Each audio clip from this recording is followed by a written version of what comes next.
What's going on, guys? It's March 6th, 2014, and the best part of your day is right now because this is Tech Habit Weekly, episode 20. Of course, I'm here with my partner in crime, the true gangsta, if you ever want to call him that, ever, Dante Casey Nightmare Harris, who, by the way, does have his own YouTube channel now. Stay tuned after the show for plugs on that. But of course, today we have our usual tech stories for you. We got Apple devices making their way into the car. We have some ridiculous Geekbench specs, and so Dante, go ahead and kick us off with our first story. We're going to dive right in with our swimsuits on and everything into Apple's CarPlay. So, Dante, what exactly is CarPlay?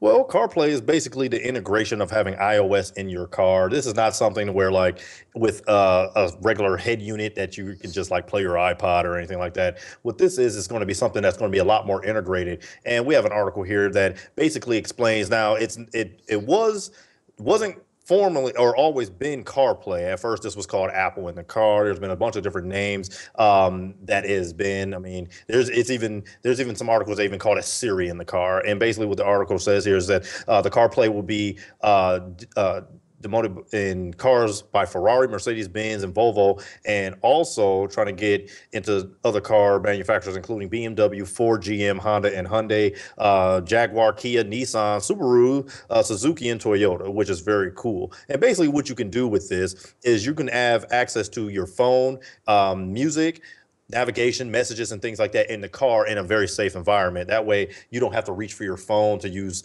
these, apps and risk getting one of two things into an accident or getting a ticket and things like that because depending on Or your state both? law or both, yes. And it looks really, really good. I mean, it looks just and it the images that are there has the iOS 7 feel to it, to the new icons and everything, and it looks really, really nice. And this is something I actually would like because my personal vehicle is a BMW, and it's I'm sure it's too old to have something like this, but with a newer BMW or a Toyota or something like that, that's pretty affordable, that you'll be able to use this. It'll be really, really nice. So I don't know about you, Bob, but would you think about this in a future car for you because you drive a Honda? So I since do. Honda is one of the cars on the list, say maybe a 2014, 2015 Honda could have this type of technology, would you consider yourself using that technology?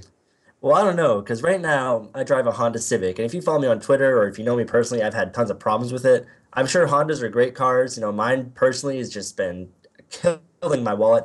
I think if I were to buy a next car, though, like a brand new car, I think I'm going Volkswagen. I know they're expensive to fix. I know, they're German. There's some kind of crazy BMW. engineering under the hood, but I really like the way they drive. My girlfriend has a Jetta, and when I drive her car, I just love the way the clutch feels, and I mean, I just love Volkswagen cars in general. Unfortunately, Volkswagen I don't see on this list, and I really hope that Apple can maybe come to terms with them on this. But if what you're asking is, if say for example, I just found a bag of money on the ground, like 30 grand, and I'm about to buy myself a new car, and I could have a brand new like GTI, like a Volkswagen, or if I could have a Honda that has this technology in it, I'm not sure that it'd quite be enough to get me to go for the Honda over the Volkswagen. But there is definitely a lot of stuff in this that I would really like to have. Like my girlfriend goes to school in Pittsburgh, so sometimes I'll go down to see her. And if you've ever been to Pittsburgh, driving in Pittsburgh is just it's a mess. There's highways intersecting like spaghetti all over the place, and so I would really love to be able to have a nice dash, plug my phone in, and have my phone kind of restructure itself and how it's displayed on the display rather than just having a little suction cup stand with the phone in it like I currently have in my car. So I could definitely see the use for this, but whether it'd be enough to get me to go with a car that has this for that one feature, I'm not quite sure. Even though I could definitely use it, for things like Bluetooth, have my music going through maps and stuff. How about you, Dante? Would this get you to buy a car? Say for example, you're considering a car like I am that doesn't have it, or you could buy this car that does have it. Would this be enough to put you on that side of the fence?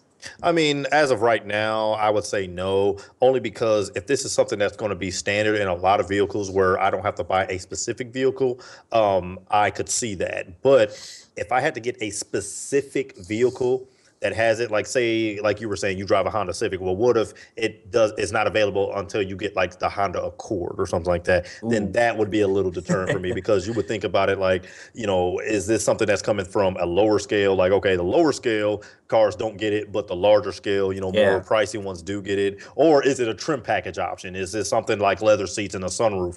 I'm not sure. But if it was an option like that, I would have to say no. But if it was something that's just going to be standard, I would say yes, only because I'm looking at some of the features here. And basically, what they're trying to do is that CarPlay has been designed from the ground up to provide drivers with an incredible experience with using their iPhones in the car. And also, Apple's vice president of iPhone and iOS product marketing has put that statement out there of saying that basically the iPhone in the car will be a minimalized distraction to the driver, which really helps because you have to think about things like in terms of safety and things when you're actually driving out there on the road with other people who may be using the same devices and same things as you. Who we've seen it 1,000 times. People are texting and you're like you're an idiot, and whatever, and you see just how easily people can get distracted. So with them having this interface being very minimal, I think it'd be great for the safety features and things like that. But if it was like available in a certain trim package or something, that probably would be a problem. Yeah. Especially, I mean, look at some of the markets of the cars they're coming out with, of course, like Ferrari and Jaguar and things like that. I can afford all those cars definitely on this Tech Habit weekly budget in a 9/16 scale die-cast metal Hot Wheels or something. But using real numbers and things like that, it seems like it's pretty expensive.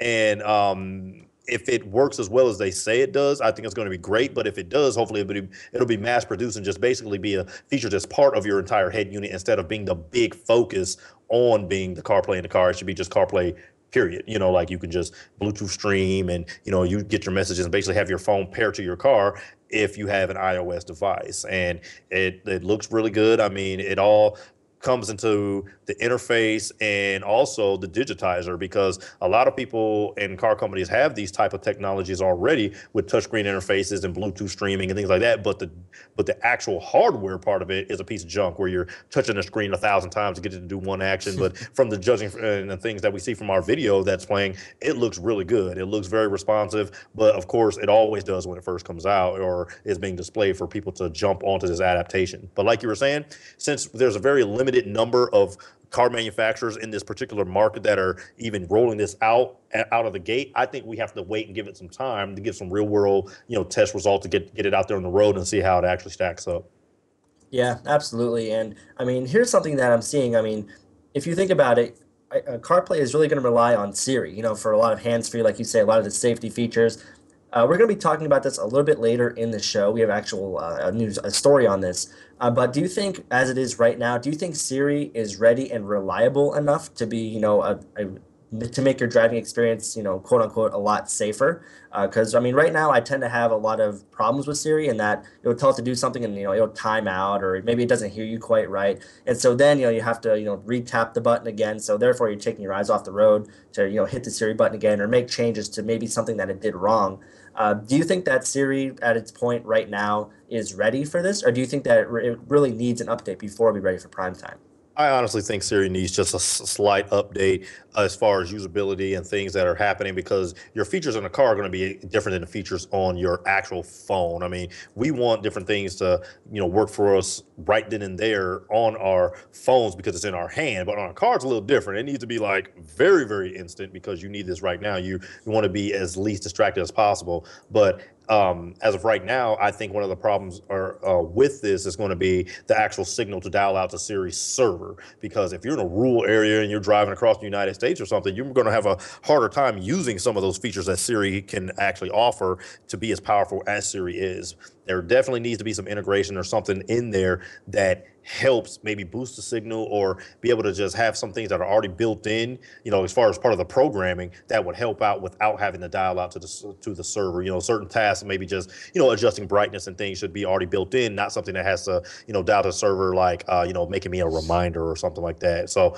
definitely there would have to be an update for something like that to ensure safety and, productivity and usability while you're driving, because that's the key here. If I'm going to use it, it better work. And if I bought a car that because it has that feature, you bet giraffe it better work.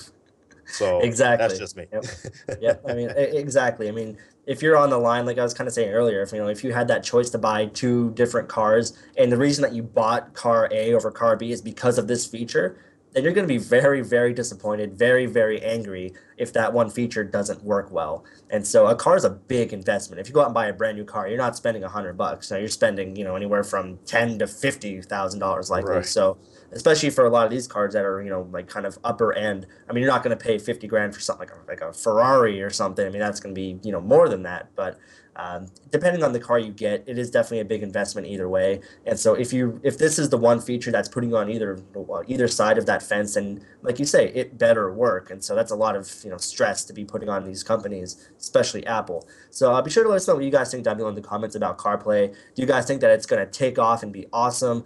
What do you think that Android might do to really combat this? Maybe Android is going to try to get in some contracts with car manufacturers. Maybe that's already being talked about. Whatever it is, be sure to let us know down below in the comments. Android So in the glove box. That's what it's going to be. It's going to be something that's going to be tied very, very close. exactly, yeah. And maybe they'll come out first. They'll hurry up and just throw Wouldn't something out that there. suck? Yeah. Android's new update, Butterfinger. You know. So we'll see. But guys, leave us a comment down below, and we'll figure out this, and we'll follow the story as it develops. Absolutely. Stay tuned to Tech Habit Weekly for more tech goodness about this.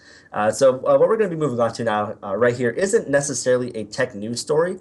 In some kind of a way, it could be, but mostly it's something cool something that when the new Mac Pro came out, which is what we'll be talking about here, I wasn't sure that if we could even do or not when it was first announced, and that is upgrading the processor of the Mac Pro. So Dante, go ahead and tell us a little bit about the new Mac Pro versus the Mac Pro that you have, and why we weren't quite sure that you could even upgrade the processor. Well, basically, when you go from, and I'm just going to use this lightly, but the cheese grater style Mac Pro, like the one I have, which just basically describes the overall look of the Mac Pro, is very expandable. You can pretty much, do what you want to it. It's just like a basic PC, but just more of a power PC user specs. So I can change out hard drives. I can put new PCI cards in it. I can, change video cards and things like this. But with the new 2013 Mac Pro, everything is a lot more proprietary. There's PCIe based flash storage in it. There's higher clocked 1866 ECC RAM that's in it, so it's going to be a lot more expensive. You actually can upgrade this thing, but as far as RAM, but one of the biggest problems are the video cards. The video cards that come with it are either dual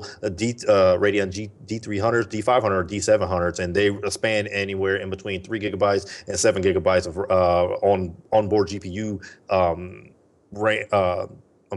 data, and that's actually on there to pump out the video for you. Well, a lot of those things are very proprietary, and you can't exactly take those things out. And one other thing was the processor. Now, there was a couple different people like down at iFixit where they actually tore down the Mac Pro and showed that it actually is something that you can upgrade and something that can be torn down. Yeah, everything is basically made to be taken apart. And something to upgrade, such as the processor, is a huge deal, because if you look at apple.com and see the difference in between one processor to the other, let's just look at a quad-core processor versus a 12-core processor through Apple, it's very expensive. But what if you did something on your own? What if you went ahead and bought the quad-core processor and then bought your own processor? Well, that's exactly what we're talking about in this particular section, is about upgrading it. Now, I know that a lot of you guys are familiar with the Geekbench scores and things like that, and being able to basically get the maximum speed and performance out of your computer almost solely based on the processor. That's where a lot of the score actually comes from. The RAM and, solid state rewrite speeds and things, those help, but it's definitely going to be the processor speed. So being able to upgrade that is something that's huge, especially when it looks like, from the market standpoint and from the media standpoint, that it's something that it can only be available in option only, meaning like if you bought a brand new Retina MacBook Pro, you have to know which processor you want before buying it, because you can't just tear that thing apart and just put a new processor in it. So, and it's because of the proprietary parts that are in it, and a lot of things are soldered to the board. Well, it's not the case here with the 2013 Mac Pro. Mr. Tybox123 actually upgraded his system to a 10-core beast of a system, if you guys can even imagine that. And yes, it's not the biggest one that's out there. It's not the 12-core option, but he basically showed that this could be done. And I don't know if you guys actually follow Mr. Tybox123 or not, but he does have a video about this, and we'll get Terrell in the production area to show a video about this.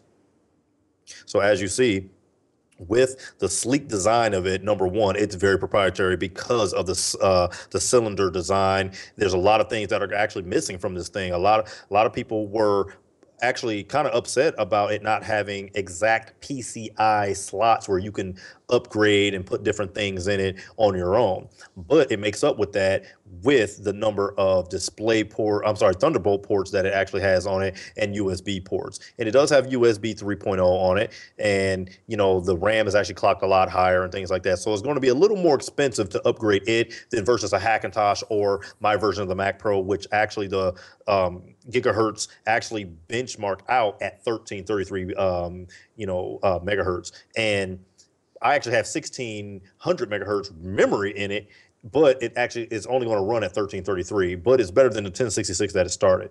But in the video, he shows this upgrade of him actually taking everything apart and following the steps to, take it apart properly and the right tools. And that's one of the biggest things. If you're going to do something like this, do a lot of research on it. Yeah. Make sure you know how to do, A to Z and then Z to A, and then you'll be able to be okay. And he's just going to go through step by step, basically. And we're going to just kind of show this pretty fast to show you exactly how this upgrade is going to go about.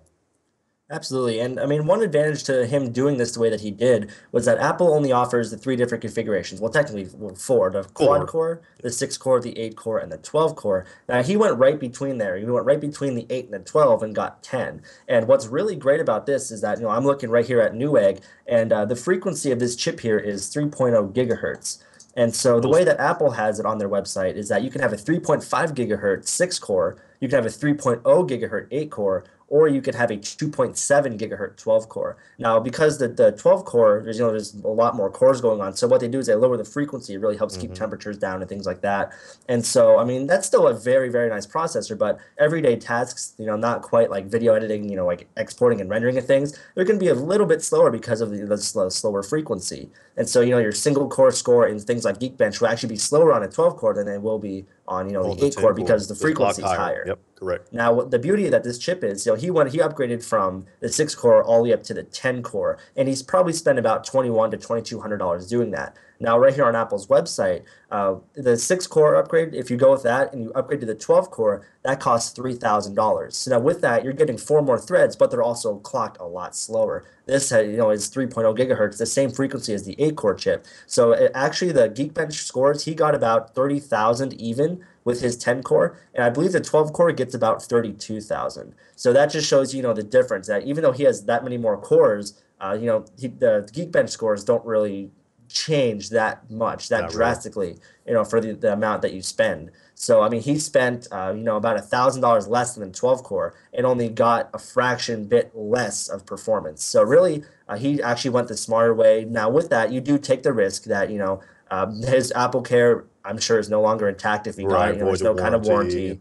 And so, I mean, if you're going to do something like this, you're going to void your warranty on a machine that you spent at least $4,000 for. You're going to have to know what you're doing. You're going to have to assume that risk and make the leap of faith, I guess. And if you do everything right, if you do your research, then it can absolutely pay off. And those Geekbench scores that he's getting are absolutely awesome for that system. And so, props to him.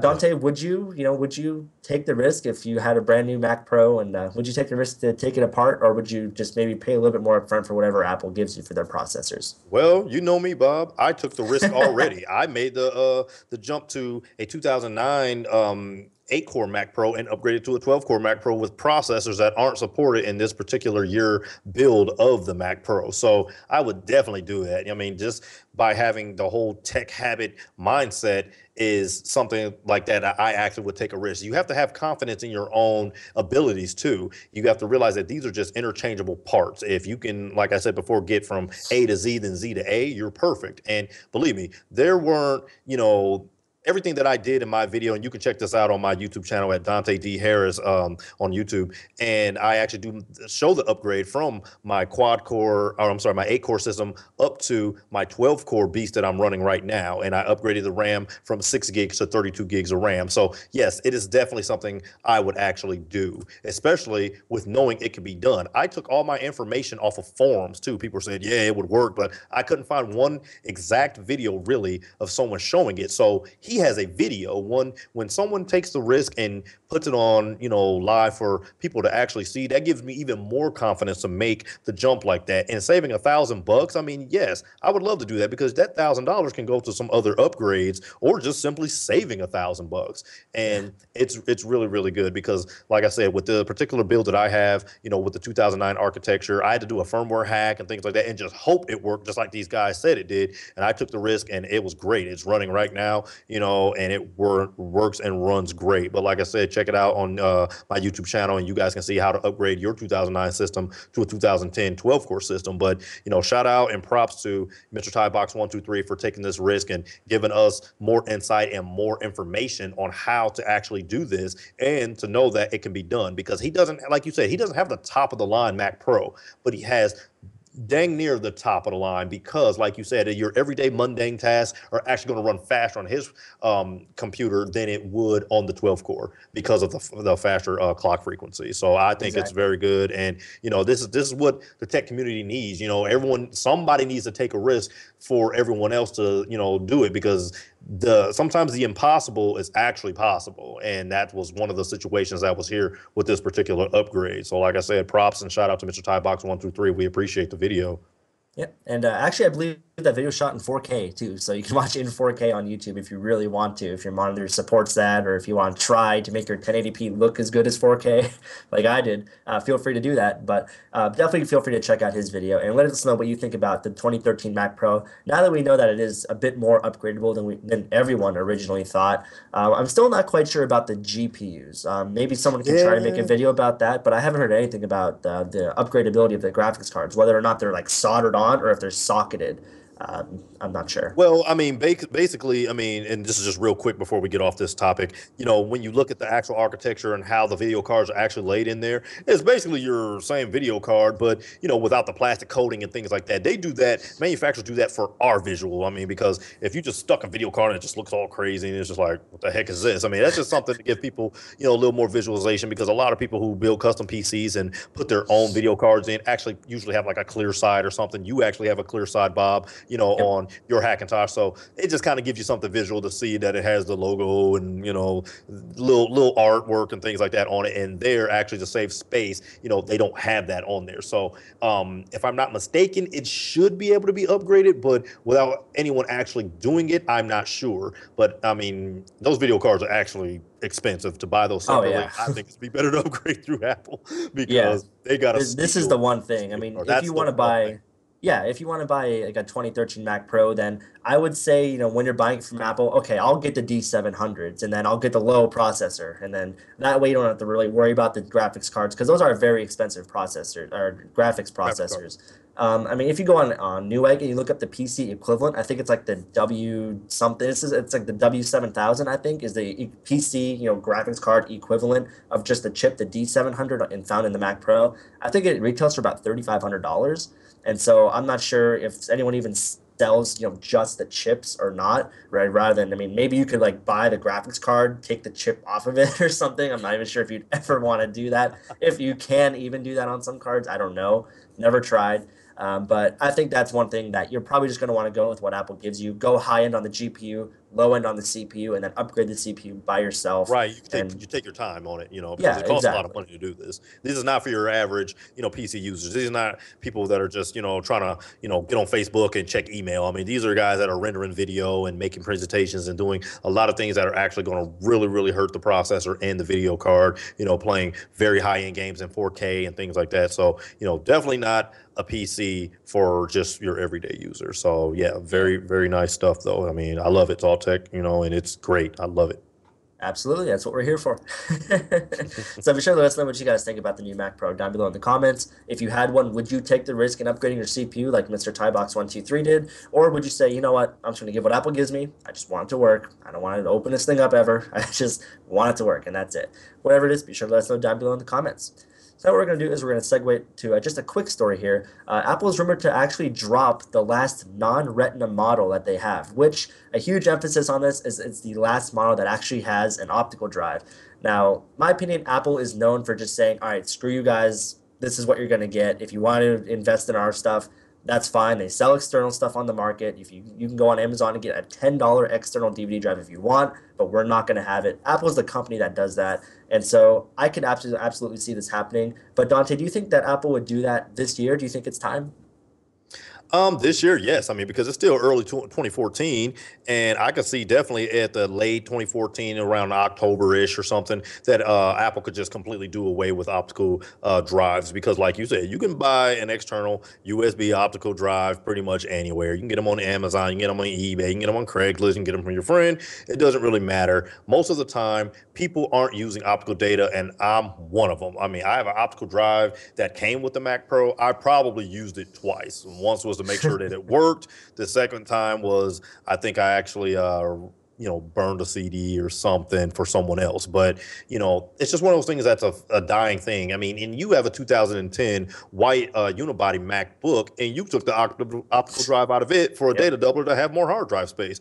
And actually, that's something I'm getting ready to do in my 2009 MacBook. So I could definitely see this going away very quickly. I mean, basically, what article here from DigiTimes says it doesn't have the best of a track record, but to politely put, it says in particular the rumor doesn't seem too unlikely. Apple discontinued the 15-inch version of the classic MacBook Pro last October, and there's only $100 difference between the Retina and the non-Retina 13-inch models. So making a decision is an easy one for most people to consider, which I'm with them on this one. While there are definitely those who will miss the upgradability and the repairability of the classic MacBook Pros, and most people will opt for the higher resolution screens and the thinner form factor, which I'm a big fan of. But also coming from a guy that does take everything apart himself and does everything himself, that's one of those things, those kind of gray areas that you kind of get into where you're like, I might not be able to upgrade that, or I might, and that's one of those things where if you don't have a lot of money at the time, you can't really take your time to say, I'll do this now and just wait later and get some more RAM. Not really. You have to know you're going to get that Yeah. RAM before you do anything, which is a little bit of a drawback. But you have to realize some of the performance and some of the things that you're getting, and then it's harder to avoid the warranty because you're not taking anything apart. So I think this is good because, like I said, I couldn't tell you the last time I used an optical drive in pretty much anything. Optical media technically is dead to me personally. And if matter of fact, if I see optical media around my house right now, if I was had optical media that I actually was relying on, I'd practice some sort of form of suicide like very Actually, you know what quickly. I do with mine here? I actually have a nice drink coaster. Yeah, It's here see, all the that's time. it. That's It's it, Bob. That's it, Bob. You're gonna do this live on Tech Habit, but definitely, yeah. Drink coasters, door stops, maybe uneven chair or something, put that thing right there in there, get that thing working. But other than that, I have no use for optical data, and it just doesn't work. I mean, even my CD player. See, look at that CD player. That's false. I don't have a CD player. I have a media player in my 2001 BMW that I use. It has no optical drive. I don't need it. I stream everything or plug up iPod or something like that. Everything is digital. I like having more space rather than the mundane space that's in 700 megabytes of data, and 80 minutes of time. So on CDRs and whatnot. So even MP3 CDs are in. A lot of people, you can put MP3 CDs and I can get 100 songs on an MP3 CD. But the problem is, I like really nice audio. So your 100 songs is like 60 or 70 to me because I have to have my audio like sound really, really nice. But I think this is one of those things that I say throw it out the window. It doesn't bother me none. Some people will be upset, but they still do sell the USB super drive. So I don't know. What do you guys think though? Is this something you guys think this is a big, disappointment, something that's coming out of Apple with them getting rid of this? And this is just rumors as of right now, but we all seen it coming, especially with the adaptation of the Retina MacBook Pro line. So is it something that's going to be a problem? Do you think this is something that, is going to be great? Or if you don't care, either way, leave us a comment below. Absolutely. And just one last thing before we get off the subject here. Another ways that this can, benefit Apple, aside from not needing to manufacture any more of these things, is that they can now say, if for like marketing reasons, they can say, well, all of our laptops have Retina displays. Our entire product line now has Retina displays. And so no matter if you go high end or the bare bones and the low end, you can still have the highest resolution display on the market. Well, I guess I shouldn't say that because I think the Chromebook Pixel actually has some more, but it's kind of in a different area That's of a different, computers. yeah. So, I mean, I think it's good for Apple's marketing. It's good for us, the customer, that we can walk into an Apple store and no matter if we're looking for a laptop, no matter what we buy, we're gonna have Retina, and I think that's nice. I'd like I said, like the first question I asked you if it's time. I absolutely think that it is time. I think it'll happen this year. I could see WWDC, one of the first announcements saying that, yeah, all of our stuff's Retina now. So there's that. So personally, Thank like you. Good Dante night. said, exactly. That's it. Later. But as Dante said, be sure to let us know what you guys think down below in the comments. If this is a good idea, bad idea, good, bad, ugly, chicken, whatever you have it, just let us know in the comments. Nice. I know it's nice. You don't have to tell me it's nice. The king of nice is my middle name. Jeez. Look at this guy. That was like in the holster, ready to go. Moving on. Ashton Kutcher. Didn't really expect to hear his name. It's better than Miley Cyrus, though. Didn't expect to hear that name either. Maybe you did. Who knows? Ashton Kutcher and Lenovo are looking to announce a new line of mobile phones later this year. Now, Dante, I know you're an iPhone guy, but let's say, for example, you weren't, and you're, maybe a Samsung guy or something like that. Would you see yourself looking into Lenovo as a phone, or do you think maybe they should stick to, their usual types of products like, laptops and things? Honestly, I mean, I could see myself switching to something like Lenovo, as far as the smartphones, only if it's sharp enough to slit my wrist.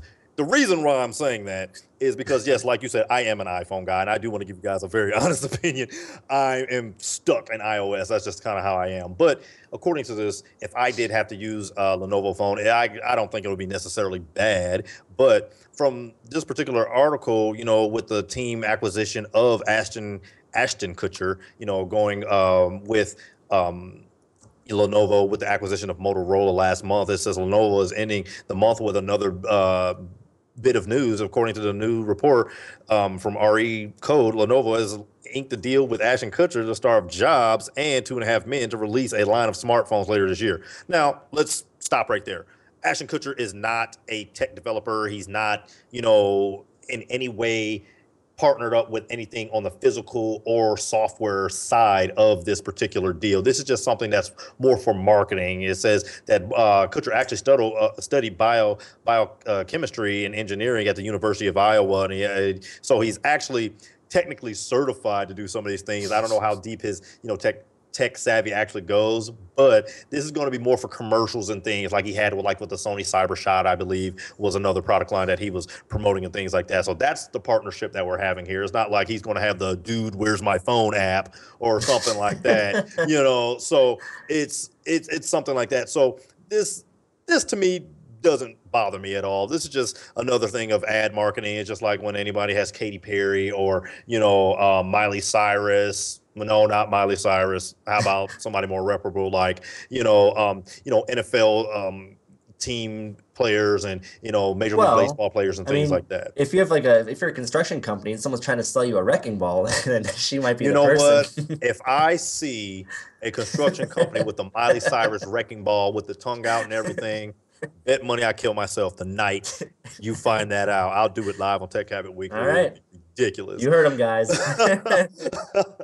But it says basically here he's invested in numerous technology startups, which I actually knew about this. He invested in like Foursquare and Uber and things like that, and investing in things and being a celebrity and a TV personality doesn't mean you're into technology. That means you're about the almighty dollar, and that's not to say that he isn't, but I'm just saying that a lot of that stuff is actually used for a marketing tool, and exactly what this is, because he's basically going to be helping developing the company's yoga line of devices. And it says Kutcher won't have much of a say in terms of design of the phone, but the look and the feel of the software experience will very well be much like this particular experience. So it's not like he's going to, give the pros and cons on things that are going to be wrong. It's just basically stand here, do this commercial, here's your check, have a good day. Yeah. He So actually it's did just something short and commercials, sweet. I think for Cool Pix, like the little Cool Pix Yeah, digital that's what I'm cameras. I sorry. think, That's what it was. See, I yeah, said Sony CyberShot. Yeah, Cool yeah, Pix is and what it it was it was. I'm was sorry. just like that. It was, here's do Yep. this ad, and then we'll give you some money. Like, There you go. It's basically just to have, kind of a young, hip, cool face to put on to, something to give, some teenagers or some, guys that are in their 20s like us to buy this product. And I can tell you it's going to have the butterfly effect on me, and I'm not going to take it. In case you don't know, you've never seen it, that is a movie that Ashton Kutcher is a part of. In case you didn't catch that reference. Yeah, that was a quick little, you know, little stab at him. You know, I got him in the neck with that one. You Exactly. Yes, know. that's what I like to see. But But yeah, let us know what you guys think. I mean, would you buy a product just because that Ashton Kutcher's face is on it? Me personally, not so much. But maybe there's like a couple, people out there that would. Dante, are you one of those guys? Well, I'll be one of those guys if they release a Ashton Kutcher Play edition of this particular Lenovo phone, and they can give me the full Ashton Kutcher experience with, the auto correcting actually doesn't correct the text. It actually makes it worse, and it actually misspells words and things for you. And like I said, the whole dude, where's my phone app, and, the butterfly effect, that way you can misplace your messages and reminders and things like that. And, that'd be nice and something like that. But personally, nah, it's just a marketing tool, just a quick text story for you guys. I mean, it's just something that's actually happening. So, Yeah. just be on the lookout for commercials and ads and things like that that are going to feature Ashton Kutcher. So you're not looking at it like, whoa, what's going on here? It's just an acquisition that they had with the Motorola, and company combining last month. Is just one of those deals that they're having. So looks good. But guys, leave us a comment below if you guys think this is a good deal, a great deal, butterfly effect, something along those lines, or do you think he has the jobs to do this? No comment. We're just going to go right on to our next story. Apple will soon be charging for out of warranty tech support. That was something that they haven't done in the past. I mean, usually if you have a question, they'll answer you. I mean, you just go on, you can talk to someone right there. But the fact that if, say, for example, you buy an Apple product and, 3 years later you start to have problems with it, according to this story, soon you're not even going to be able to talk to someone without, paying some kind of fee for that. How do you feel about that? I actually feel great about this, Bob, only because if you guys haven't done some sort of tech support or fixed even just locally things, people, I promise you, whoever said there isn't a such thing as a dumb question was a fool, because sometimes you can get a question that's so ridiculous that it'll make you stab yourself in the eye with a hot fork with hot sauce on the end of it because the question was so crazy. Just quick scenario for you guys out there. Hey guys, I try to get my, Apple product up there, registered, get thing on, hit the button right there, get spin thing, try to boot up, man, boot up real slow. I try to get the thing right there, I don't know that going on, and try to figure out how come, I put in, you can't find Windows Media Player on there. I just bought 2013 Mac Pro. Windows Media Player's not on there. I can't get none of my Windows 8 apps to work on it, nothing like that. Could you guys help me? Charge that guy as much money as possible to answer that stupid question. Actually, I think Apple's being like very, very subtle with only charging $19 to answer these crazy questions that some people are going to give. Because, in a consumer age with us, as far as being the customers to Apple, it sucks. I mean, if you just, hey, I just got a quick question about this. Well, that's going to be $19. Well, that sucks, but the problem is what led up to it. You see how many years it's taken Apple to do something like this. And it's probably because they probably Yeah. spend so much man hours and time wasted on these questions. And, and it's not to say that, you have to be a smart person or something like that to use a computer. That's not it. It's just sometimes it's very, very hard to get people to recreate a situation for you so you can actually help them. Because as soon as something goes wrong, I don't know about you, Bob, but people like to segue around what they actually did wrong. And it's like, Yeah. it's okay. If you tell me what you did wrong, it's helping me help you fix it. Not, well, yeah, I don't know what's going on there, but a lot, pornography has been popping up there. I don't know why it's got to log in with my name, address, my email address, and credit The card number, things hackers. like that. Those hackers are getting real good. One time them hackers got all them time, in my Facebook pictures, and they're liking pictures, women in different pictures and situations and things that's not exactly appropriate for work and things like that. But could you help me fix that? That's the problem, because people try to cover it up. And, just having $19 for tech support, I mean, it's a fair price, I think. But the problem is, how is it going to be regulated? Is this something that's going to be on your account? Like, hey, you can check me out at, oneplaceforapple.com. I'm KC Nightmare, and I'm going to pay for this tech support. Bing, you're good to go. Then is there going to be some sort of a process where they know who I am? And okay, yes, you've already paid for this tech support system, and we'll go ahead and do this. But well, if this happens every time, that would suck. It would really suck. See, You I know, think what they'll probably do is they'll probably base it off serial number because this is going by if you're under warranty. If you're under warranty, then you don't get charged for any kind of tech exactly. support, which I think is, if you just have a quick question, you're probably going to have that quick question while you're trying to get used to your device, which means it's a new device, which means that, you probably haven't had that much time with it, and you're probably covered for that anyway.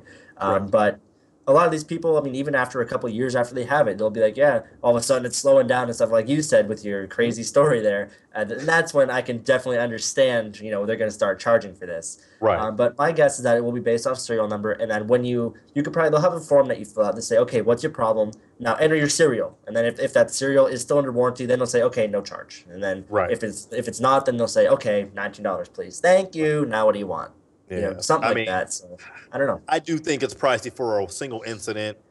Basic, because it basically says, as for the pricing, Apple will charge a fee of $19 for a single incident of basic tech support and troubleshooting. Now, it says there will, however, be an option for users to request an exception on the fee up until the official launch of the paid online chat. It says Apple Care employees have been instructed to grant exceptions on all cases. Now, like I said, something like that, that's too pricey. It's like, hey, Apple, just a second. You got your credit card number? Yes, I do. You put your credit card number in? Okay. What's a kernel panic? Well, kernel panics happen when, either hardware or software fail. Is that it? Yes. Well, what about, wait a minute, where's your credit card? That would be a problem. That would be a huge problem, and single incidences that stinks. I mean, $19 is a lot just to ask one question, I think. But like you Yeah, said, a lot of times it's going to be something that's out of warranty, but just because it's out of warranty, like I can gift my 2009 white MacBook that's true. unibody to somebody that has never used Mac before, and they're like, I don't know why it's doing that. Let me call Apple. Well, they don't, they're probably not that savvy to understand what year it is, the serial number, how to find it, how to do this, how to do that. So that could get pricey if you just have a few questions. But honestly, like I said, with the headache and the man hours worked, and you got to look at this from the enterprise base of people from a company that are paying people to stay online with people for a long time just to get them to figure out that the way you shut down the computer is to press the Apple and then go down to shut down, but it took forever. Excuse me, is one of those things that it costs a lot of money, and it's something that they want to save on that. And so if they're going to be spending all that time, they might as well make some money in the process. Yeah, and I mean, Apple up to this point, and has been known for exceptional customer service, and so I think they're going to find a way that can make this work that'll still please their customers. Of course, you cannot please everybody. You're still going to get that person that say, "I would rather shove that hot fork with hot sauce on it through my eye rather than give Apple $19 to support it, just for one little thing." But I assume that they're going to do it in a way that I'm sure at least most of their users will find satisfying. And I'm not sure. I can't find anywhere in here about what they're going to do at, say, like Apple stores. If you could still walk into an Apple store and just ask a question, I That would assume suck. that would be terrible. It's like, okay, yeah, I have Hello, a question about this MacBook. What's the serial welcome number? to Apple. So yes, what's the serial So, number? Oh, it's this. Okay, let's stop you right there.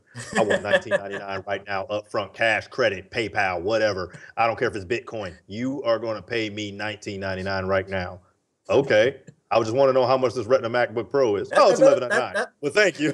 Next question. that. I mean, I understand what you're saying. I mean, honestly, I would think that if you actually did have an Apple location, store location that's close enough to you to drive to, I'm pretty sure they will probably answer whatever questions you have in there at the time. It's just the over the phone thing. I mean, because they have to hire these people to do the phone support and customer service over the phone, which costs money. They have to pay these guys. So honestly, I think they would actually help you a lot more if you paid the fee. They're like, well, he paid, so stay on the line with that guy. We got to figure out, what his issue is, try to do some troubleshooting and try to get the customer as satisfied as possible, because you have to think of something too. Just because they take your money doesn't mean there's some sort of situation where you can't be refunded for whatever reason. I mean, what if you paid this guy and they never answer your question? What if, and I'm going to say this very loosely, what if he talks like this and they're like, hello, my name is Jeff. I'm going to help you with your Apple product today. And I'm going to tell you how to get the thing. You put the thing on the side and then you put the thing, then you put it on the then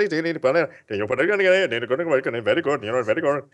And you're like, what? And you already paid your $19.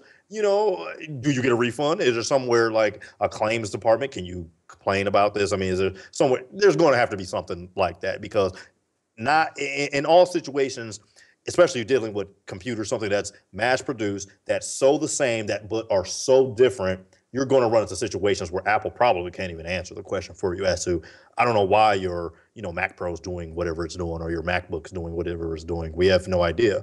And then I think by that time, you kind of would assume someone, especially with the technology age that we're in, would actually probably Google some things first.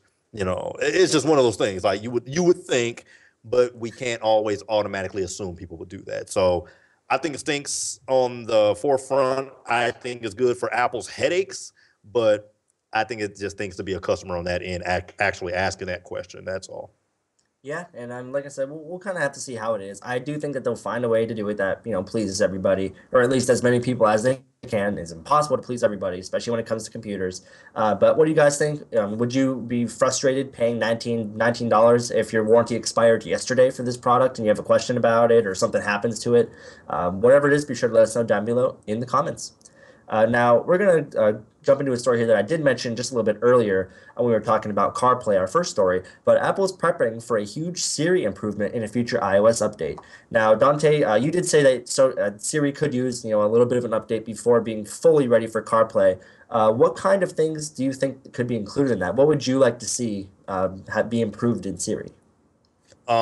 Basically, it's one of the things that you've already talked about. It's the timing. I mean, I'm kind of a stiffler for, speedy technology. That's why I buy solid state drives and things like that. I don't really like to wait for things. So, responsiveness, when sometimes you can press the Siri button and it not recognize you press it. You're pressing it and you look at it and you're like, whoa, did it work? And then you're like, whoa, okay. So things like Yeah. that need to be fixed. And it does make sense that it's server based. Everyone with an iPhone is doing the same thing. And, there's going to be lag. There's going to be time for server maintenance and things like that. But those things have to improve, even if they have to get bigger servers or more powerful servers or whatever they have to do just to base the powerhouse that Siri actually is and give us some updates that's actually going to matter. Saying that, oh, you can customize Siri's background color or something, that's not going to work for me. You need something that is going to definitely be more intuitive and work out the bugs and the kinks that are actually with Siri's system. And personally, making reminders and things, I don't have a problem with that, but sometimes, trying to find out the weather or something just because you're driving or whatever takes a minute. And I didn't understand you and all that, and you're like, okay. So just to let you guys know, we're not Apple fanboys. We just like using Apple products. So yes, I can, clearly tell you there's problems with Apple stuff. There's problems with Samsung and everybody else too. But, if we have a solid update for this that will fix some of those problems, it would definitely help me out and would actually steer me to use Siri a lot more. I don't use it a lot more because it's still kind of buggy, and it's always been kind of buggy. I mean, it's made some huge improvements as far as some of the things that the assistant actually lets you do, like brightness and, Siri play this song, things like that. But you have to kind of be careful because how you think the song is or the artist is may not be the way it's tagged in your phone or something. So you have to think of things like that. You have to almost be smarter than the phone when you're doing it too. So solid update would be great. I mean, I don't know about you. I don't know how often you use Siri, but I can tell you right now that my Siri usage has actually been on the downslope.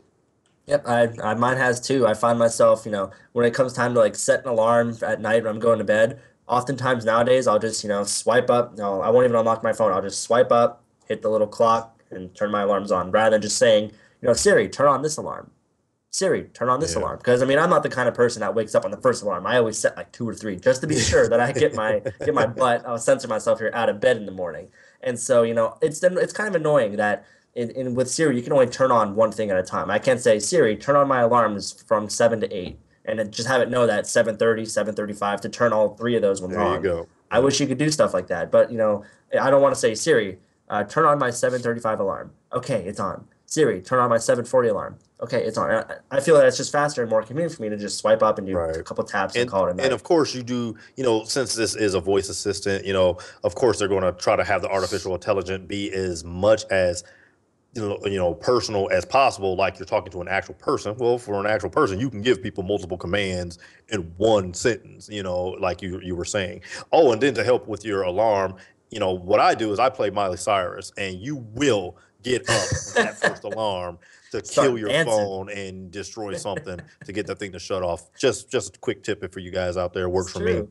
So Well, I mean, I would just get up, start grooving. Like, I don't know about you, but actually, no. I mounted a little wrecking ball in there, and I just kind of go at it. So Nice. I hate to give you guys that image. Please forgive me.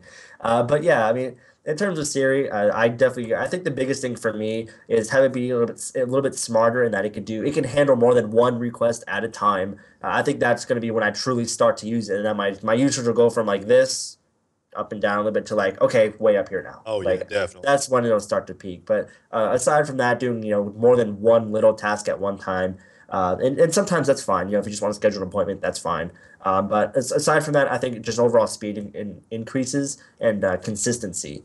Like a lot of times, I'll notice if I'm on the highway and like I'm streaming iTunes, like I'll be streaming like an episode of Mac Break Weekly on my way down to Pittsburgh. Throughout the entire time there, not a single buffer, nothing. It's Mhm. perfectly fine. But as soon as I try to use Siri, I ask her to do like, what's the weather like there? Yeah, Processing, just and then I could have just launched the weather app by then. So right. it's convenient, especially if you're driving, with the whole CarPlay thing. And that's why I wanted to segue into this is that I think Siri could use some improvements, especially in the car, getting ready for this upcoming CarPlay. But definitely performance, I think, and just being a little bit smarter would definitely be the biggest things that I want to see with an update to Siri. Now, Dante, do you think this is something that's going to come in, 7.1? Do you think they're going to say, okay, major Siri update here? Or do you think that they'll just kind of gradually and quietly roll these things out over time? With iOS 7 being so new and as far as the adaptation and whenever everyone was able to actually download it and get some of the bugs fixed, I don't see it coming in 7.1, maybe 7.0.1 or something, like that. Or I'm sorry, 7.1.1 or something, Sorry, well, we got a lot of, firmwares and stuff A lot rolling of through our heads. numbers. And so maybe something like that, because at least as of right now, I haven't heard any focus with Apple actually confirming that, hey, there's updates coming, there's updates, something like that, But just because we don't hear it doesn't mean it's not going to happen. But like you were saying, it will be really nice to be able to be driving and say, Siri, open Safari and go to apple.com and go under the Mac section. Okay, and it goes to Mac, and then search for 2013 Mac Pro 6 core option with blah blah, blah, and then it just it would be nice to do that. Then say, screen cap this, open, send Bob a message, sending Bob a message of the image and hit send. Would you like to hit send? Confirm. Yes. That would be awesome to do that in just the Yeah. normal way you're talking. But I don't think the update's going to happen as fast as we would like it to, and we'll just have to see what Apple's going to do here in the future about it. But I know it's definitely something they're going to have to fix because technology is getting better every day, and with this technology, people are going to be using it a lot more and wanting more out of it. You can't just get by with just a simple, voice assistant. It has to be really, really intuitive and basically specific to your user's needs and try to fit the user's needs as much as possible. So I definitely could see an update rolling out before the end of the year, definitely. But before, 7.2 or something like that, I'm not sure, and maybe iOS 8 they'll have it, I'm not sure. But we'll definitely see, and we'll keep an eye on it for you guys here on Tech Habit Weekly and follow this story as it develops. Yeah, I mean, I can definitely see Apple's, putting up a couple slides at this year's WWDC in, June, all about Siri, maybe things that they're going to add into it or, just things that they have maybe on plan for later this year that they just don't have the resources for quite yet. I can definitely see that being a huge discussion point of WWDC because a lot of things that developers, want are, extended and enhanced APIs for things like Siri that let Siri access applications and do more with those applications. Like, say, for example, now I say, Siri, give me directions to wherever. Automatically, it's going to use Apple's maps, not Google's maps. Like, I wish I could, set defaults, or I wish I could say to Siri, give me directions to blah, blah, blah in Google Maps, and then have it open up, like, know that you're talking about a whole different app. Hmm. Those are the kind of things that I really hope we see at WWDC. Those, I guess, enhanced and optimized APIs that let developers use Siri for a lot, wider range of things. But be sure to let us know what you guys think about Siri and what you think the future for Siri is and what we can get from an update maybe the next couple months to the end of this year. What do you think that Apple could give us? All the like. Be sure to let us know down below in the comments. And moving on to our last story today, we have some hands-on video of the new HTC One before its official announcement. Dante, Have you ever had any kind of experience with the HTC One, or have you seen any videos about it, or things you like about it, things you hate about it?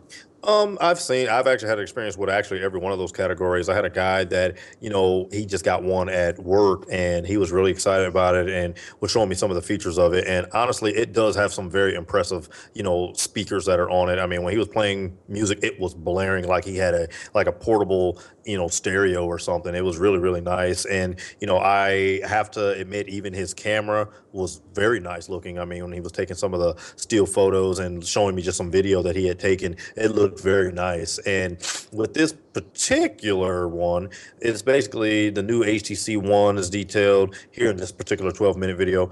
And rumors of HTC's upcoming flagship have been around for a little while now, especially with Samsung Galaxy S5 being announced. HTC has an event scheduled for March the 25th, but hasn't stopped numerous pictures of the device from being leaked, including a clear press shot of the device in a gold color, which would be nice because with the gold adaptation as far as the Apple i devices and things like that, I think it's going to start, overtaking in the market. You're going to see a lot more gold devices and probably some real funky, crazy colors to give your customers that wider choice. And some of the details of some of the things that it's supposed to have is the video also shows a welcome addition of a micro SD card, which the previous edition didn't have. And most notably are now the two rear cameras as expected, while with the power button still being moved to the top right and the headphone jack to the bottom. It says the camera interface has been also greatly simplified with a focus on speed. Now there's 6 shooting modes as well as the camera, video, selfie, Zoe 360 panorama, and dual capture.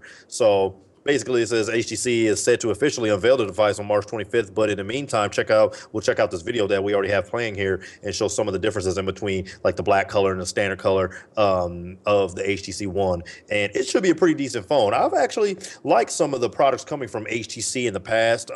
Yes, these are all Android based phones and everything, but I just like the sleekness of the HTC One. Because there's a little more aluminum and things like that are on it, and it kind of reminds me of the iPhone only because of the aluminum and things like that. It really feels like you're almost like that spy gadget type guy. I feel like when you have a flagship phone, it shouldn't be plasticky and things like that. Like all of my Apple products and things like that, like this here, everything's the same color basically. And this sleek, almost sci-fi, feel to things, of being the same color really helps me feel like I got some good product here. And with this, of course, a lot of people are into the selfie pictures and panorama pictures now, especially with like if you have a iPhone 4S up to the 5S, that's a big feature that was huge in between the camera features of the Apple iPhone. And this is something I think is going to be great, for HTC to roll out, and we'll see exactly what it does and see some of the specs, as far as megapixels and things like that, and pixel density and things like that. But what do you think, Bob? If you had no other choice, if iPhone, Apple products never, ever came out with a phone, would you choose this HTC One as a product that you would actually be excited for to get, or is it something you would stand away from and maybe go towards the Samsung Galaxy S5?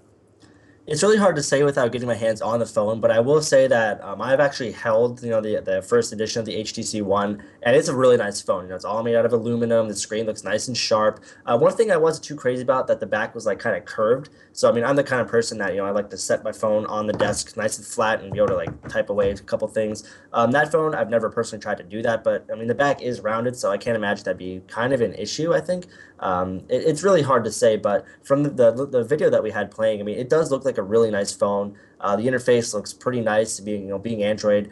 They do HTC has their Sense UI that they put on there, and I think it actually looks pretty nice. One thing that I'm glad that they did was put kind of that focus on the camera, which seems to be what a lot of tech companies are doing nowadays. I mean, even when Apple announced the 5S, they had an entire segment on just the camera. How it has a new sensor in it. The whole optical system, and how you have that burst mode, that what it's actually doing behind the scenes, that it's analyzing every single one of those and predicting the best one. That kind of stuff is really neat. I'm not sure if that phone has any of that in it. But regardless, they do put a lot of thought into the camera, which is getting to be really important. I never realized how many pictures I do take in a day until I go back to my camera roll and I'm like, all right, yeah, I just wanted to send that to that person at one time. I can delete this, and I see how many pictures and how often I really do use my camera. And I don't even really think about it, and so that's a nice feature for me is the camera. But like I said, I'd kind of have to get my hands on it before I can make that final determination, especially, when it comes to like, one phone or the other. If I can have both in my hands and say, I like the feel of this one, the screen on this one's a little bit nicer, the camera on that one's a little bit better, I can kind of weigh my options that way. But this is definitely a phone that I would consider buying, if I wasn't the hardcore iOS user that I am. It definitely looks like a really nice phone from speaking from both hardware and software perspectives. I don't really see any mention of a price in this article, and I don't even know if they've come out with that at all yet. But Dante, what do you think they could get away with selling this thing? Maybe on contract and off contract. On contract 199, 16 gig base, 32 gigabyte if there's an option, 299. Honestly, you kind of have to stay in between what everyone else is doing and giving them the same kind of broad platform, off price, something that's unlocked or, just bought outright. More likely is going to be maybe 499 for the 16 gig model and maybe 699 or something like that, maybe for the 32 gigabyte option. Yeah, I agree, and I mean, especially when If it's not on more. contract. Yeah, I mean, when you're speaking on contract, that those pretty much do have to stay the same. I Yeah. mean, if you're about to sign up for a Verizon contract and this phone's $50 more than this phone, but they have the same storage capacity and same size screen or something, and what makes that phone worth $50 more? So on a contract, I can definitely say that it'd probably be the typical 199, 299 as you jump up in capacity and everything.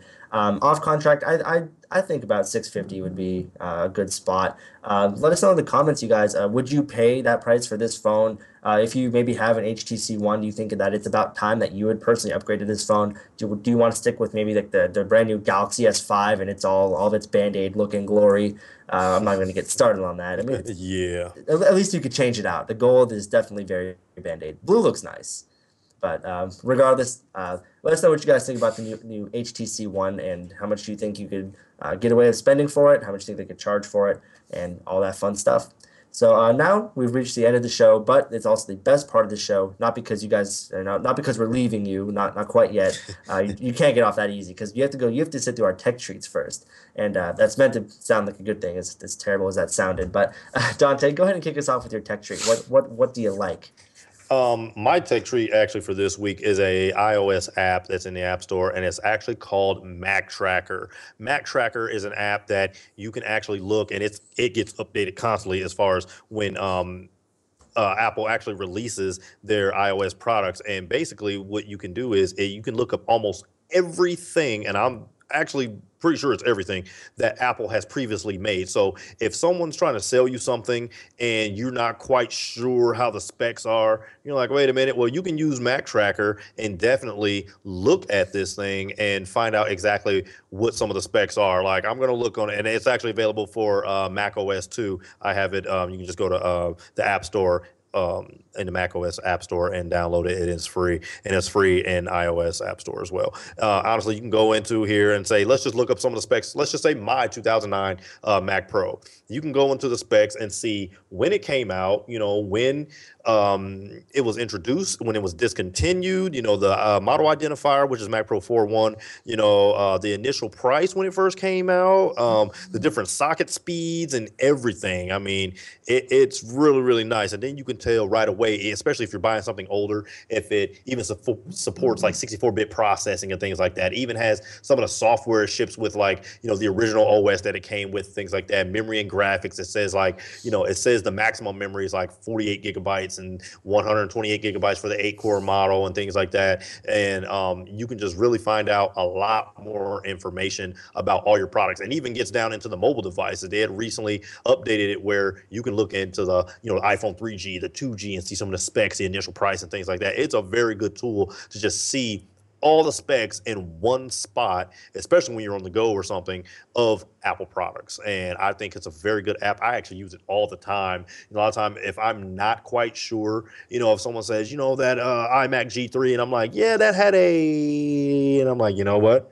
I have to look that up. So then, but I can actually do that. So, I mean, even I can look up the Power Mac, like I'm in the Power Mac section, and I can go to the G3, Power Mac G3, and see some of the specs of everything that it has. I mean, I can see that it was introduced in January of 1999. The initial price was $1,599, and then I can even go over to the memory and graphics section and see that the maximum memory it could take was 1 gigabyte, and just the speeds. I mean, everything the general information actually has to offer is there, that it has 100 megahertz system bus on it, and things like that. It's a very, very, very good tool. And I recommend this for any Apple user that's going to, be buying different products and, even recommending certain products to customers and people who have never owned a Mac before, who doesn't want to buy the flagship. Maybe they can get something a little older, maybe use at a computer store or something like that. And he can say, hey, you can get that because it supports 64-bit processing and so much RAM and things like that, because I pulled it up on Mac Tracker,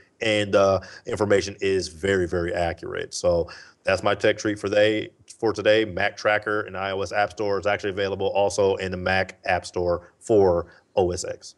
That was my next question, is if they had a Mac app. That's awesome. I'm probably going to get that right after the show, actually. I've been actually in a couple of situations, between friends and stuff. It's like, yeah, what model was that? That came out in 2000. Now, let me look that up. And then I have to go Right. on Google. And Right. this is definitely a nice And place there's a for that. picture, and there's a picture of these things. I mean, you can even, like, one big question I get a lot is of the 24-inch iMac. I get that all the time. Well, now I've been on Mac Tracker so much that I know that the last 24-inch iMac that they made was in 2009. Like, I know that.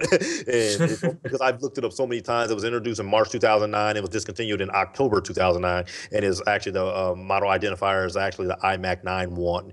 And, you can see everything that it can do. I mean, 64-bit processing, but the system bus, as far as the megahertz and RAM, was 1066 and things like that. And, just see some of the upgrade abilities. I mean, you can even see, the processor speeds. It came in a 266, a 293, and a 3.06 That's gigahertz neat. version. And that's really good to see. And then another neat thing is when you have it in the OS 10 version, in the Mac App Store, you can actually click on the processors where it says processor speed. There's like a link. You click on that, and it brings up like a Geekbench score of what it should get. And it says Really? it uses the scores provided by Geekbench too. And it says the Geekbench of the 2.66 model was 3,565, so pretty low, and things like that. And that's a 2009 version. And the highest with the 3.06 hit 4107.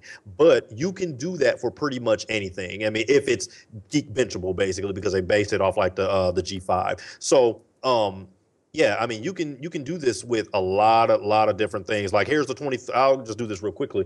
The iMac 27-inch 2013. You can go over to the general information, go down to the processor speed, and I'm going to go to the highest option, which is a 3.5 gigahertz option, and it says the Geekbench score. It should Geekbench about 13,650. That fast. You can just go Wow. That's awesome. and just check to get an about. Now, yes, it's going to, it's not 100% accurate, but it can definitely give you right in that ballpark of, okay, it should Geekbench in between the 13K area, Yeah. and it's nice. I mean, like I said, that's just late 27-inch 2013 iMac. I mean, that's nice to be able to find that information that fast, click on the processors that are supported, and just go from there. I mean, you can do this with the MacBooks and everything. Like I said, this is one of the apps that actually gets updated a lot. I mean, Awesome. iPhone, I mean, they already have, they have the iPhone 5S in here. I mean, you can see, how much it costs, the RAM that's in it, the, different capacity models. I mean, it's really, really nice. And I recommend this for anyone who just needs to know general information on the go and at home. So you can use them in both locations. And I think it's great. I use it all the time. Yeah, I will be too. I actually just got it. I'm looking at it right here. And the first thing I see when I open it up, there's like all the models of the Apple TV. And then on the Yep. on the same exact screen without even scrolling, there's all this stuff down to the Apple One from April of 1976. I mean, it Yep. literally has like everything in between. Yep. Yeah, that's I mean, that's awesome. it even gets so deep down to the peripherals. I mean, Apple wireless keyboard aluminum, Apple keyboard with numeric keypad. I mean, Magic trackpad. I mean, every version of the Airport Express and Airport Express and Airport Extreme. Even down to the printers. I mean, printers and scanners. I mean, even back to 1984 with the Image Writer that actually was debuted in June of 1984 and discontinued in December of 1985. This is a very good app, and I think everyone should get this. I mean, Oh the yeah. servers, the notebooks. I mean, even the X serves, and like you Yep. said, the Apple TV. I mean, even software. The software have even been updated to OS. Even in the OS 10 section, I can go down here and see October of 2013 OS 10 Server 3.0 was out. Then I can see the one above it was OS 10 10.9 Mavericks of October of 2013. I mean, this is nice to know just every year of everything that has ever happened has been documented in this particular app. Very nice. Like I said, app's called Mac Tracker, Mactracker. Yeah, and I think they should actually name it to Apple Tracker because there's a lot more than just Macs in there. That's for darn sure. Yeah, yeah, But definitely. awesome, awesome tech treat. Like I said, I got it and it's free, so there's no reason you shouldn't have it either. My tech treat is actually an application that I found literally just about 2 days ago because I needed to send a fax. And so I don't have a home phone line here. I don't want to pay for one. I don't want anything involved with that. So what was I going to do? I went on Google and I was like, I know I'm not going to find anything, but fax without a home phone number. And of course, I found nothing. And then I got the bright idea. I'm going to search the App Store for fax. And sure enough, there's an application that lets you send faxes using your mobile phone number. And so the way that I did it was I just got a new printer here. So I scanned, by the way, Dante's very bitter about this, the new printer. But I got the paper I needed to fax. I made it into a JPEG, saved it on my computer. I used what's it called, Desk Connect to send it to my phone. And then I could just say, I looked in the application and I put that image, put the phone number where it was going, and sent a fax just like that. And so it's absolutely awesome. The app Hmm. itself is called Fax File. You can go ahead and see the icon here. Hopefully it can focus. And yes, There that we is go. Flying Cyrus. But Wow. Now you guys really know how he actually uses his iPhone. exactly. That's why my battery's at 50% right now. But regardless, when you open up Fax File, I don't want to show too much because there are real phone numbers in this application right now, but here's the interface. It's very simple. So as you can see, if I wanted to select a file, then you just select the image that you want. You add in the phone number you want to send it to. And the way that this works, this is a free application, but you have to pay for the faxes. And so how they break it down is, go ahead and show you the different plans they have.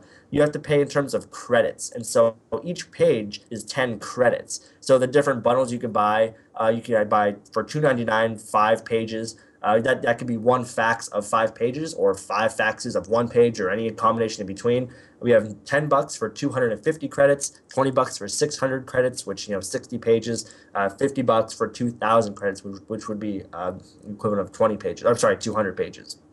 And so this is great for anyone that either wants to run a home business and not want to pay for a phone line anymore. You could pay $50 and be able to send 200 pages worth of faxes. Or for the person like me that I rarely ever have to send a fax, so I could pay $3 and I still have four that I could use at any given point. And so for the person that said that just wants to, maybe they're thinking about discontinuing their home phone line because they just don't use it because all they use is this nowadays.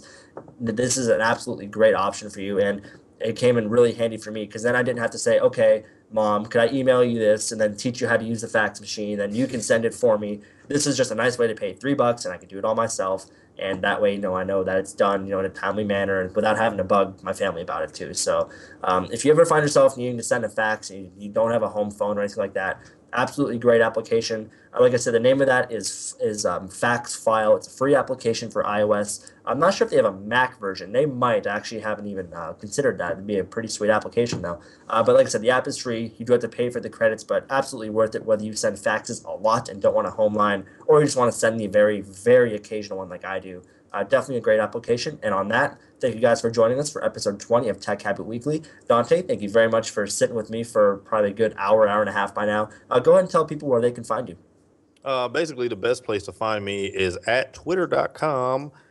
And my Twitter handle is KC Nightmare. Pretty easy to remember. You can also find me at one place for Apple. And now on my YouTube channel, if you guys would like to like and subscribe to me at Dante D Harris. There's going to be a lot of unboxings and reviews and different videos. And I am a full-time student in college, so a lot of time it's a little harder to get some videos pumped out there. But I just did a video on this huge deal here, and that's my gaming mouse pad from Razer. This is actually the Razer Goliathus mouse pad. Is very very good. And then of course my 2009 Mac Pro upgrade to a 2010. That's going to be on there. And also, you guys know to follow Bob, CPU Kid Roach at roachtechnologies.com, and of course on his YouTube channel. And of course, we're going to give a shout out to our producer, Terrell Clark, for giving us all the nice shots and all the nice things that you guys can see. And, the web articles and everything, that's all done in his, production genius. So, that's everything that we can basically offer. We're going to also just have a lot more tech coming. I mean, we're going to keep it as coming as consistently as possible, but you got to realize we are doing this ourselves. So there's sometimes there's hardware things, sometimes a computer may be down because of upgrades and things like that. So there's a lot of things going on, but we're definitely going to try to give you the guys the most high quality, shows that we can possibly give you, and Absolutely. it's just great. I mean, we appreciate you guys being here and taking the time to watch our podcast. And also, this will be in the App Store as well under the podcast section. You guys can check us out there if you can't. I'm sorry, in the iTunes store, in under the podcast section. If you guys want to check us out, just type in like Tech Habit, and that's what I usually do. And then you can just look for Bob's name or my name, and it'll come up just fine too. So Yep, both audio and video versions. We do upload these in 720p. So if you don't want to download a 2 hour long or hour, however long the show is in 720p file, we do have just the audio version available. Or you could watch it right on YouTube. Just go to youtube.com/CPUKid00. It's my YouTube channel. The whole show is right there. Feel free to leave comments and whatnot. And now we actually do have a dedicated streaming machine for this video. So hopefully we won't need to make any hardware changes for a while now.